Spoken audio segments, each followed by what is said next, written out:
Hope you're having a good day today. It is December 5th. Our reading today comes from the book of Acts. I went in and just look at the first few verses. In Acts 27, this is after chapter 26 concludes with Agrippa saying this man might have been set free if he had not appealed to Caesar. Give you a little bit of context. 27 verse 1. Now when it was decided that we would sail for Italy, they proceeded to turn Paul and some other prisoners over to a centurion of the Augustan cohort named Julius. And pardon me, I always forget to switch it back to New King James, just what I'm familiar with. A centurion of the Augustan regiment. So entering a ship of Adramyttium, we put to sea, meaning to sail along the coast of Asia. Aristarchus, a Macedonian of Thessalonica, was with us. And the next day we landed at Sidon, and Julius treated Paul kindly and gave him liberty to go to his friends and receive care. And I was just thinking about Julius and that he treated Paul kindly. When so many, in another place nearby where we were recently, in the passage leading up to the thorn in the flesh, when Paul is detailing all the things he had endured, one of the things he mentions is false brethren and all of the trials of the Gentiles and the trials of the Jews and all the beatings and everything. Who would have ever thought that a Roman centurion was the one who would be kind to him? Makes me think of the verse about making friends of unrighteous mammon. Not sure if there's a how good that parallel is, but it just made me think of that passage. And that Julius treated him kindly. A soldier for Rome, treated him kindly. And you don't expect that. And yet here it is. You expect your brethren to treat you kindly, but that's not always the case. But who would have ever thought that you would find a little bit of mercy from a Roman centurion? And yet this is Julius, treated him kindly.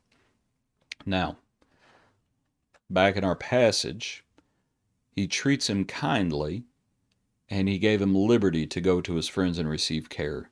You might think about, Julius is effectively the one in charge. He's the centurion. And so you might ask yourself the question, do you think Julius treated everybody this way? Do you think Julius gave everybody liberty because they delivered Paul and other prisoners to him? Do you think Julius gave them all liberty? Or do you think Paul had conducted himself in such a way and that Julius, in the short time he's been with Paul, that Paul must have conducted himself in such a way that Julius knew he was trustworthy? I don't think you just give anybody liberty. But, and certainly Julius may have sent a soldier along with him, perhaps. Wouldn't surprise me, and I don't mind that either, if that was what had happened. But still, I don't think you just do this for anybody. And so what it does is it makes us think about how we should conduct ourselves. And that we should give honor to whom honor is due, and we should be respectful. And we think about those who are in positions of authority, such as those in government. You might think about law officers, and that you conduct yourself in such a way that they can trust you. And so we think about how Paul treated himself. Now, back to Julius, he gives him a liberty to go to his friends and receive care. And we think about physical care. As much as we are supposed to be spiritually minded, and we should be spiritually minded, we should set our mind on things above, not on things of the earth. But at the same time, we do think about, seeing as how we are walking in the flesh, to quote another verse, it's not wrong to be concerned about a person's physical care. And here's Here's Julius, and he's concerned about Paul's physical care, and so he gives him liberty. I don't know what that physical care was. We already mentioned the thorn in the flesh. And another passage, and that thorn in the flesh may have been something to do with his eyes. There's another passage that refers to Paul's eyes.